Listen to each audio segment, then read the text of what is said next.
Bollywood silver screen presenting domain.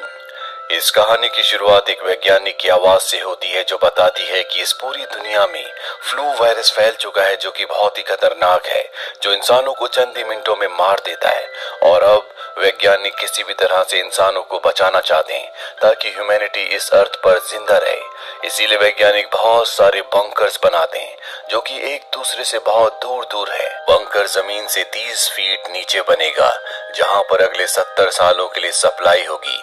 एक bunker में एक ही इंसान रह सकता है जो उस बंकर के अंदर 70 सालों तक जिंदा रहेगा, ताकि कई सालों के बाद जब पूरी तरह से वायरस धरती से खत्म हो जाए, वो सभी लोग जो बंकर्स के अंदर हैं वो बाहर आकर इंसानियत को बचाएं। अब बंकर में कौन रहेगा इसके लिए लकी ड्रॉ किया जाता है जिसमें कई सारे लोगों का नाम आता है और ये सब के सब जमीन के 30 फीट नीचे बंकर्स के अंदर चले जाते हैं। इन्हीं में एक लड़की होती है जिसका नाम फिनिक्स है जो अपनी स्क्रीन पर 6 लोगों को देख रही होती है। दरअसल वैज्ञानिकों ने यहाँ पर 7-7 लोगों का ग्रुप बनाया है जो वीडियो कॉल के जरिए एक दूसरे से बात कर सकते हैं ताकि इन्हें अकेला महसूस ना हो।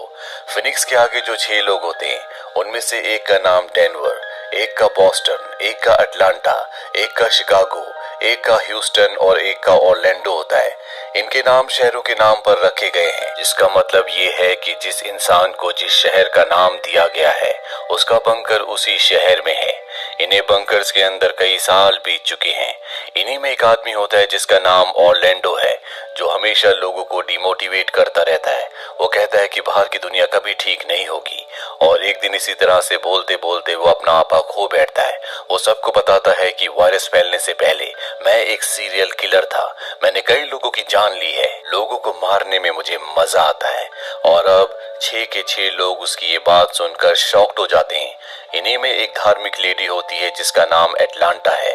वो ऑरलैंडो से कहती है कि तुम्हें तुम्हारे गुनाहों की सजा जरूर मिलेगी। अब ये 6 के 6 ऑरलैंडो से परेशान हो जाते हैं। ये उससे बात नहीं करना चाहते, उसकी शक्ल नहीं देखना चाहते, लेकिन जिन लोगों ने ये बंकर बनाए हैं उनसे कोई भी संपर्क में नहीं होता। ये सातों के सातों एक दूसरे से कनेक्ट रहते हैं। यहीं पर डेनवर नाम का एक लड़का होता है जो IT एक्सपर्ट है। वो कहता है कि अगर तुम चाहो तो मैं इस पूरे सिस्टम को हैक करके ऑरलैंडो के कनेक्शन को हमेशा के लिए बंद कर सकता हूँ, लेकिन मुझे इसमें तुम्हारी सलाह चाहिए। हालांकि सबके सब मान जाते हैं, लेकिन फिनिक्स और ह्यूस्टन उसकी इस बात को नहीं मानते क्योंकि ये एक बहुत बड़ी सजा है। एक बार कनेक्शन काट दिया तो ऑरलैंडो को हमेशा बंकर में अकेले ही रहना होगा, जिसका मतलब ये है कि वो और भी साइको हो जाएगा और हो सकता है कि बाहर निकलने के बाद वो और भी ज्यादा लोगों को मारे। पर ऑरलैंडो कहता है कि मैं तुम सबकी शक्लें नहीं देखना चाहता, मेरे कनेक्शन को बंद कर दिया जाए। डेनवर उसके कनेक्शन को बंद कर देता है। रात को फिनिक्स डेनवर को कॉल करती है और कहती है कि तुम्हें ऐसा नहीं करना चाहिए था। डेनवर कहता है कि कभी कभी जिंदगी में बहुत सारे ऐसे काम करने पड़ते हैं जो हम नहीं करना चाहते। डेनवर और फिनिक्स एक दूसरे से प्यार करते हैं, ये दोनों के दोनों रिलेशनशिप में हैं। इसी तरह से इन सब को 8 महीने और बीत जाते हैं, जिसके बाद ह्यूस्टन के बंकर में जो दिन और रात को कंट्रोल करने का सिस्टम लगा होता है उसमें माल फंक्शन आ जाता है, वो खराब होना शुरू हो जाता है। कभी भी दिन हो जाता है और कभी भी रात। दरअसल यहाँ पर स्क्रीन होती है जिस स्क्रीन पर रात होने के बाद रात की पिक्चर्स आ जाती हैं और सुबह होने के बाद सुबह की। और ह्यूस्टन के सिस्टम में खराबी आने के बाद उसे सोने में जागने में बहुत तकलीफ हो रही होती है, जिसका असर उसके दिमाग पर पड़ना शुरू हो जाता है। यहाँ पर हर किसी को बिजी रखने के लिए बॉस्टन ने हर किसी को कुछ न कुछ काम दिया होता है, पर अब वक्त बीतने के साथ सबके बंकर्स के अंदर जो भी सिस्टम होता है उसमें एरर आना शुरू हो जाता है। इन सबको लगने लगता है कि अब जो बंकर का लाइफ सिस्टम है वो खराब हो रहा है, जिसका मतलब ये है कि सब के सब मारे जाएंगे। बॉस्टन कहता है कि तुम चिंता मत करो, सब कुछ ठीक हो जाएगा। साथ ही यहाँ पर इनके कंप्यूटर पर हमेशा इन्हें डेटा मिलता है कि बाहर की दुनिया में क्या चल रहा है, कितने लोग मारे गए और वायरस का असर कितना है। वो सिस्टम भी सबका बंद हो जाता है।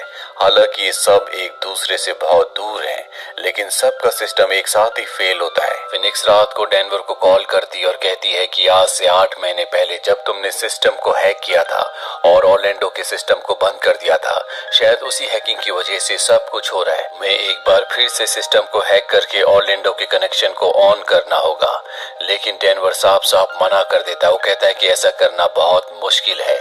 यहाँ पर फिनिक्स अपनी कहानी बताती और कहती है कि कई साल पहले जब मुझे नशे की बहुत आदत थी तो उसी नशे में मैंने अपनी मॉम को मार दिया था, जिस वजह से मुझे जेल हो गई थी। और तभी दुनिया में वायरस फैल गया। मेरी किस्मत अच्छी थी कि लकी ड्रॉ में मेरा नाम निकला और मैं इस बंकर में आ गई, पर अब मैं आजाद रहना चाहती हूँ, मैं यहाँ से निकलना चाहती हूँ। डेनवर उसकी बातें सुनकर इमोशनल हो जाता है और कहता है कि तुम चिंता मत करो, हम यहाँ से जरूर निकलेंगे, और एक बार हम यहाँ से निकल गए तो मैं तुम तक किसी भी कीमत पर पहुंच जाऊंगा, भले तुम्हारा बंकर मेरे बंकर से बहुत दूर क्यों ना हो। और अब डेनवर एक बार फिर से सिस्टम को हैक करने की कोशिश करता है। कई दिन बीत जाते हैं और फाइनली वो ऑर्लैंडो के सिस्टम को कनेक्ट कर देता है। ये देखते हैं कि ऑर्लैंडो अपने बंकर में है ही नहीं। ये बातें बाकी सबको भी बताते हैं, जो सुनकर बॉस्टन को गुस्सा आता है। बॉस्टन कहता है कि तुम्हारे ऐसा करने से हम सबका लाइफ सपोर्ट खत्म हो सकता था और रुक सकता था, तुम्हें ऐसा नहीं करना चाहिए था।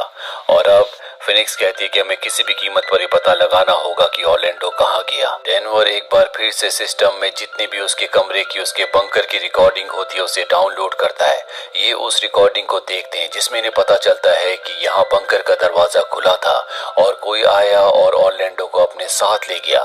लेकिन ये क्लिप बहुत साफ नहीं होती, इसीलिए इन्हें साफ साफ कुछ भी नहीं दिखता। फिनिक्स कहती है कि हम सबको यहाँ से निकल जाना चाहिए, पर बॉस्टन इस फेवर में नहीं होता। वो कहता है कि हम बंकर में ही सुरक्षित है, अगर हम बाहर की दुनिया में गए तो सब के सब मारे जाएंगे। वहीं ह्यूस्टन का सिस्टम जो कि खराब हो चुका है, जहां पर दिन और रात कभी भी उसके सिस्टम में हो जाती है, इस वजह से वो पिछले एक हफ्ते से सोया नहीं होता। उसकी दिमागी हालत हर रोज ज्यादा से ज्यादा खराब हो रही होती है। वो भी अब इस बंकर से निकलना चाहता है, पर कैसे उसे कुछ नहीं पता। रात को ह्यूस्टन की दिमागी हालत बहुत ज्यादा खराब हो जाती है। वो अपने सर को दीवार से पटकने लगता है और तभी उसकी स्क्रीन पर ग्लिच आ जाता है, जिसके बाद ऐसा लगता है कि कोई अंदर आया और उसे अपने साथ ले गया। और स्क्रीन साफ ना होने की वजह से इन्हें कुछ भी साफ साफ नहीं दिखता। फिनिक्स सबसे कहती है कि हमें अपने बंकर्स में कुछ तो ऐसा ढूंढना होगा जिससे हम यहाँ से निकल सके, क्योंकि मुझे पूरा यकीन है कि ऊपर कुछ न कुछ है। यहाँ पर जो अटलांटा होती है वो अपने उस पाइप को तोड़ देती है जहाँ से खाना आता है, और वो देखती है कि पाइप के दूसरी तरफ जगह खाली होती है। अब इन सब का शक पूरी तरह से यकीन में बदल जाता है कि यहाँ पर कुछ न कुछ गड़बड़ है, क्योंकि अगर इनके बंकर जमीन के अंदर हैं, तो पाइप के दूसरी तरफ मिट्टी होनी चाहिए, कोई खाली जगह नहीं। ये अटलांटा से सवाल पूछ ही रहे होते हैं कि तभी उसके सिस्टम में भी ग्लिच आ जाता है, जिससे इन्हें स्क्रीन पर कुछ भी नहीं दिखता और उसके बंकर में कोई आता है और उसे ले जाता है। जब अटलांटा की स्क्रीन पूरी तरह से स्टेबल होती है तो ये सब देखते हैं कि वो अपने बंकर में नहीं है, जिससे और भी ज्यादा घबरा जाते हैं। यहाँ पर शिकागो, जो कि बहुत ज्यादा डर चुका है, उसकी भी मृत्यु हो जाती है। और अब यहाँ पर 3 लोग बचे हैं, जिसमें फिनिक्स, डेनवर और बॉस्टन है। डेनवर अब किसी भी तरह से हर चीज का पता लगाना चाहता है, इसीलिए उस सिस्टम को हैक करता है, जिससे उसे पता चलता है कि 5 लाख बंकर्स नहीं बनाए गए थे जैसा कि इन्हें बताया गया था, बल्कि 1000 बंकर्स थे, जिसमें से अब अधिकतर खाली है क्योंकि बहुत सारे लोगों की मृत्यु हो चुकी है। ये सच्चाई जानकर ये तीनों के तीनों डर जाते हैं और तय करते हैं कि अभी किसी भी कीमत पर बंकर से निकलेंगे, पर कैसे इन्हें कुछ नहीं पता। फिनिक्स अपने बंकर में कुछ वायर्स को डिस्कनेक्ट कर देती है, जिससे उसके बंकर का दरवाजा खुल जाता है। वो बॉस्टन को, डेनवर को भी बताती है, जिससे वो भी अपनी वायर्स को डिस्कनेक्ट करते हैं और उनके बंकर का भी दरवाजा खुल जाता है। फिनिक्स जब अपने बंकर से बाहर आती है तो वो देखती है कि ये जमीन के अंदर नहीं था, बल्कि उसके सामने एक कॉरिडोर है, और तभी दूसरे दरवाजे से बॉस्टन और डेनवर भी निकलते हैं। दरअसल इन्हें झूठ कहा गया था कि इनके बंकर एक दूसरे से बहुत दूर हैं, जबकि ये सब के सब आस पास ही थे। इसके बाद ये उस कॉरिडोर से बाहर निकलते हैं जहाँ सूरज की रोशनी है। कई सालों से बंकर के अंदर थे, इसीलिए कुछ देर तक इन्हें कुछ भी नहीं दिखता, पर जब ये बाहर देखते हैं तो इन्हें पता चलता है कि ये शहर के बीचों बीच एक बिल्डिंग में थे। शहर में वायरस का नामो निशान नहीं होता, जिसका मतलब ये है कि इन सब से झूठ बोला गया था। अब ये सब के सब यहाँ से निकलकर भागना चाहते हैं, लेकिन ये देखते हैं कि बिल्डिंग में गार्ड्स भी हैं। बॉस्टन तय करता है कि वो गार्ड को डिस्ट्रैक्ट करेगा ताकि डेनवर और फिनिक्स यहाँ से भाग जाए। वो गार्ड्स को डिस्ट्रैक्ट करने के लिए जाता है। फिनिक्स और डेनवर यहाँ से भागकर एक ऑफिस में चले जाते हैं। अभी वहाँ पर वो औरत आती है जिसने इन सभी बंकर्स को बनाया था, जो कि वैज्ञानिक है। जब वो डेनवर को देखती है तो वो अपनी गन उस पर तान देती है और फिनिक्स से कहती है कि ये बहुत खतरनाक आदमी है, इससे तुम्हें दूर रहना होगा। इसके बाद वो इन दोनों को बताती है कि सरकार हमेशा मुजरिमों को पकड़ती है, लेकिन जब वो छूट जाते हैं और दोबारा से गुनाह करते हैं, इसीलिए मैंने ये प्रोजेक्ट बनाया था ताकि इंसानों को ऐसे बंकर में रखा जाए जो कि मुजरिम है, ताकि वो सुधर जाए। सरकार ने मेरे इस प्रोजेक्ट को पास कर दिया। दुनिया में कभी कोई वायरस नहीं फैला था। ये सारा मेरा प्रोजेक्ट का हिस्सा था। पर 8 महीने पहले जब डेनवर ने सिस्टम को हैक किया तो बहुत सारी फुटेज इंटरनेट पर लीक हो गई, जिससे दुनिया को इस प्रोजेक्ट के बारे में पता चल गया। सबने इस प्रोजेक्ट के लिए प्रोटेस्ट किया कि कैदियों को, मुजरिमों को इतनी फैसिलिटीज नहीं देनी चाहिए। इसीलिए सरकार ने इस पूरे प्रोजेक्ट को कैंसिल कर दिया। दरअसल बंकर में हमने उन्हीं 1000 लोगों को रखा था जो सब के सब किलर थे, और अब वो बताती है कि डेनवर ने 15 लोगों को मारा है। वो एक साइको किलर है। वो लड़कियों से डेटिंग साइट पर बातें करता है, जिसके बाद वो उन्हें अपने पास बुलाता और उन्हें मार देता है। तुम्हारे साथ भी वो वही करने वाला था। डेनवर को शुरू से पता था कि ये एक एक्सपेरिमेंट है। बाहर की दुनिया में कभी कोई वायरस नहीं फैला, लेकिन उसने तुम्हें कभी नहीं बताया। डेनवर इस बात को एक्सेप्ट कर लेता है। दरअसल वो पिछले 7 सालों से फिनिक्स से प्यार का नाटक कर रहा था, क्योंकि उसका अगला शिकार फिनिक्स ही थी। अब यहाँ पर सिक्योरिटी गार्ड आते हैं, इन दोनों को बेहोश कर देते हैं।